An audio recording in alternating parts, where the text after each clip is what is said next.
Are you ready for pain? Are you ready for suffering?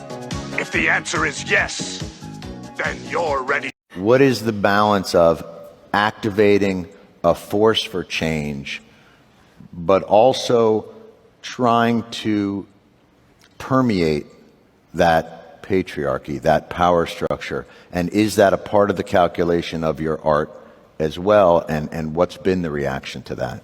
Oh, absolutely. I like to make men uncomfortable. I enjoy making men uncomfortable. Not you, just not you. Point taken, point taken. But, it is important to be able to look into the eyes of a man and say, I am here, and recognize that. And recognize that I am working to bring something that makes you uncomfortable, and it should make you uncomfortable because you need to change your attitude. And it's only when you're uncomfortable, when you're shifty, when you have to have difficult conversations that you will perhaps look at yourself in the mirror and not like the reflection. And then say, maybe there is something wrong with the way I think, or maybe there is something wrong with the way I am addressing this issue. My name is Sharmeen Obaid-Chinoy, and I am directing the next Star Wars film. Excited about bringing Daisy Ridley back into the Star Wars galaxy and in telling her story. I'm excited to be immersed in the Jedi Academy, and I think there is so much excitement around the new Jedi Order. I've always kicked open doors that were previously closed. And I think my feeling is that there is a critical mass of women who have begun to move forward in places that were previously closed to them. I've been a filmmaker and a storyteller for the last 20 years, and a few years ago I began to think about what I wanted to do. Miss Marvel was coming around, and I thought about a brown Muslim superhero and what impact she would have on the way young girls see themselves.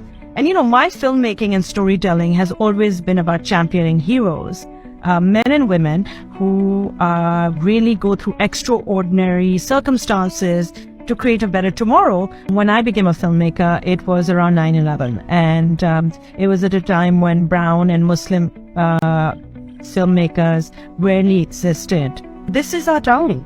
And if you see Joyland as a film that has come from Pakistan, if you see actors like Riz Ahmed, Kumail Nanjiani, Iman, the Miss Marvel, a Pakistani-Canadian girl, and how she's become a global icon in the soil that you live on in Pakistan, creativity has permeated through that for centuries. Remember that you come from these deep roots and carry that through, because the censorship, the pushback is temporary. We will rise, and we have been rising. And when one person comes out, they need to open a door for another. I'm sure a lot of Star Wars fans already knew this who went to Star Wars Celebration, but Sharmeen Obaid-Chinoy is set to direct a Star Wars film, making her the first woman and first person of color to direct a Star Wars film. So who is Sharmeen? Well, judging by this little nice statue that she is holding, she is a 2-time Academy Award winner. In 2012, she won Best Documentary Short Film for her film called Saving Face about the acid attacks against Pakistani women. And in 2016, she won Best Documentary Short Subject for her film A Girl in the River, The Price of Forgiveness about the honor unalivings of Pakistani women.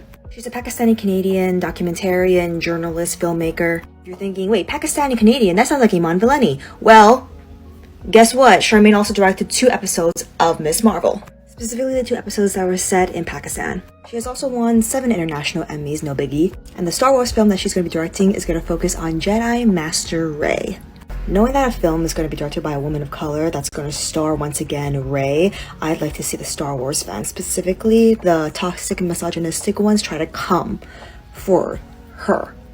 I like to see them try to discredit her as if they possibly can. tweet going around from Star Wars culture saying why Rey is a Mary Sue claim is nonsensical and rooted in sexism. I've already made a video about how the term Mary Sue I do believe has bigoted origins, but we're not really going into that today. I am interested in going over is the replies. The one that I saw got the most traction was this one, listing all the ways that Rey, in this person's opinion, is quote-unquote a Mary Sue. Let's go over the argument. Perfect pilot. I guess your argument is that she outflew some goons, some TIE pilots in Force Awakens, a henchman, the cannon fodder she was only able to win against because Finn was in the gunner's seat helping her. Doesn't sound very perfect pilot to me. Plus there's canon material saying that she did go over a lot of flight sim when she was on Jakku, so she knew how to fly. Perfect mechanic. Assume you're talking about when she bypassed the compressor on the Millennium Falcon. Everyone collectively lost their goddamn mind because, oh my god, this girl knows way more about the Millennium Falcon than Han Solo? About the mechanics of it? Yeah, probably. Because Han Solo was never the top mechanic for the Millennium Falcon. This walking carpet was. He'd also just gotten injured, which is why Rey was in that seat in the first place. Rey, the scavenger, was able to tell what parts did what on a ship when that was her exact job in order to get food from Unkar on Jakku for her entire life? Yeah. She knew mechanics! Like saying Luke Skywalker's a Mary Sue because he was a perfect farmer. Perfect shot. She used a blaster in Force Awakens, got like 2 goons, then immediately got captured by Kylo Ren. Are we calling that a perfect shot? I swear you guys hold stormtroopers on such a high pedestal, I don't know why. Perfect duelist. At this point I think you guys just didn't watch the movies. Kylo Ren was literally toying with her. He stopped before killing her on the edge of a cliff saying, hey, I can teach you, please be my apprentice. And when they fought again in Rise of Skywalker, Kylo won the fight. He was literally about to deliver the killing blow to a kneeling Rey before Leia stepped in to save her. Perfect duelist, my ass. Perfect Jedi. To be honest here,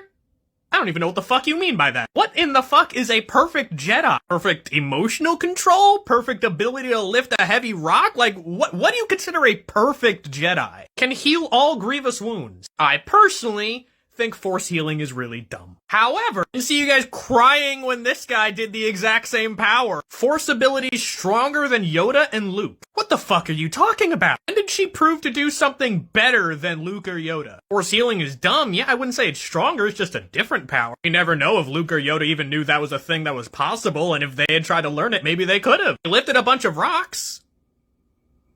Is that what's stronger than Luke? What happened to size matters not? Gifted ultimate powers by birthright and the universe despite even Anakin the Chosen One needing to train his entire life. Again, what the fuck do you mean by ultimate powers? And yeah, Anakin trained for like 10, 12 years, so he should be stronger than Rey.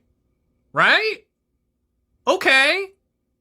He's fucking dead! Who gives a shit? What is this constant contest that you guys put Rey against other characters? Especially when those other characters are either old or already dead. She fought Luke Skywalker on Ahch-To and beat him. She had his lightsaber, he had a stick, and was deliberately trying not to fight her. Anakin had to struggle so much. Yeah, and now he's dead! Move the fuck on! If he was alive, he'd probably be able to take her in a fight. Is that what you want to hear? But he's dead! He's Ash! He ain't around no more! Look, if you don't like Rey, if you didn't feel her character resonated with you, good for you. I don't care. Like what you're gonna like, and no, disliking Rey doesn't immediately make you any sort of racist or sexist or any of that bullshit. Some of your arguments as to why you call her a Mary Sue, I'm starting to think you guys just don't watch Star Wars. Alright ladies, I have a serious favor to ask. One of my New Year's resolutions is to read more books in 2021. So is there any way I can get a copy of The Feminist Agenda? I'd really like to give it a read. While we're at it, can I get a copy of The Gay Agenda too? Why is it only the minority groups that have agendas? Are we saying that cis white men are bad at planning? But in all seriousness, why is it that every time a female character is given the lead in a franchise, it's because of some fictional feminist agenda? Where's the talk about the white male agenda when every protagonist is a white male? Oh, that's right, it's not called an agenda, it's called history. Girls can fly the Falcon. Girls can swing lightsabers. And it's okay if you don't like girls and you don't want them in your Star Wars, that's okay. Just keep your mouth shut about it. Understand that girls get to enjoy Star Wars just as much as you do. Every one of her skills is just as justified as Luke or Anakin. So just stop. Oh man, am I really gonna have the Mary Sue conversation on here again? Fuck it, let's do it. The term Mary Sue, is just straight misogyny. And yes, I know, it was created by a woman. You don't have to tell me. I know more about Mary Sues than most people who use the term. The term was created in 1973 by Paula Smith, one of the co-creators of a Star Trek fan magazine that frequently published fan fiction. Because yes, women were the first Trekkies. And despite the fact that people try to say that it is not a sexist term, and the creation of the term Gary Stew as the counterpart has been created so it can't be sexist, the problem is everyone has a different and changing definition of this term that has little to do with the original. For context, here's an expert of Paula Smith talking about it. She originally described Mary Sue as someone who was just so sweet and good and beautiful and cute, and everyone would just fall all over them. Does that sound like Captain Marvel or Rey Skywalker? Overpowered has nothing to do with it, because the fact is no one criticized characters like Luke Skywalker or Neo or John McClane or Superman before we started getting powerful female characters. Yeah, it's simple and fantastical storytelling, but ask yourself why we only started having this conversation when women entered the room. So I'm going to let y'all in on a fun little game I like to play in my comment section sometimes. I'll get on here and I'll say something super controversial like, there should be more women in Star Wars, or Rey's last name is Skywalker, or Star Wars has its roots in the patriarchy, you know, the usual shit that I say. And there will be somebody, inevitably a dude, who will show up in my comments and want to tell me all about how I'm wrong. And rather than debate with them, or just block them for annoying me, sometimes I will ask them questions like, well, what do you mean? I'm confused. Can you explain? Who's Kathleen Kennedy? Filoni and Favreau are going to single-handedly save Star Wars? Tell me more. Then I just sit back and I watch the comments roll in. Every single one of these comments boosts the engagement on my content and pushes my content out to more people on the app, including him, which is just,